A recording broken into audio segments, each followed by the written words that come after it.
আলাদা একটি স্বাধীন রাষ্ট্র কাতারে ইসরায়েলের বিমান হামলাকে রাষ্ট্রীয় সন্ত্রাসবাদ হিসেবে আখ্যা দিয়েছেন বিশ্ব নেতৃবৃন্দ। হামলার ৩৬ ঘণ্টা পরও রাগান্বিত কাতারের প্রধানমন্ত্রী শেখ মুহাম্মদ বিন আব্দুর রহমান বিন জসিম আল থানি সিএনএনকে বলেন, দোহায় হামলা চালিয়ে ইসরায়েলি জিম্মিদের মুক্তির আশাকে হত্যা করেছেন নেতানিয়াহু। আমরা ভেবেছিলাম সভ্য মানুষের সঙ্গে আলোচনা করছি, কিন্তু তাদের আচরণ বর্বরতাকেও হার মানায়। নেতানিয়াহু আগ্রাসন চায়, যুদ্ধবিরতি আলোচনার নামে শুধু সময় নষ্ট করছে। এর জন্য নেতানিয়াহুকে শাস্তির মুখোমুখি হতেই হবে।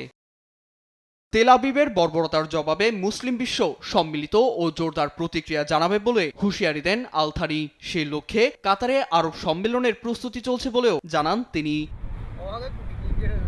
এদিকে সাম্প্রতিক সময়ে দখলদার ইসরায়েল বেপরোয়া হয়ে উঠেছে।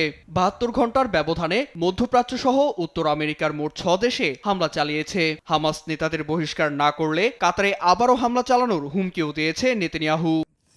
On that day, Islamist terrorists committed the worst savagery against the কাতার ও অন্য রাষ্ট্রদের বলতে চাই, সন্ত্রাসীদের বহিষ্কার করুন, না হয় আইনের আওতায় নিয়ে আসুন, কারণ আপনারা ব্যর্থ হলে আমরা তা করে দেখাবো। hunt down the terrorists who committed this. ইসরায়েলের এই বেপরোয়া মনোভাব প্রশ্নবিদ্ধ করেছে দোহা ও উপসাগরীয় দেশগুলোর নিরাপত্তা ব্যবস্থাকে।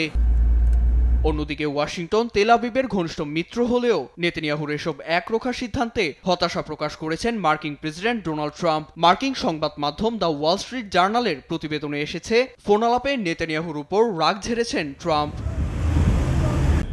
নীরব দাস, নিউজ ডেস্ক, দেশ টিভি।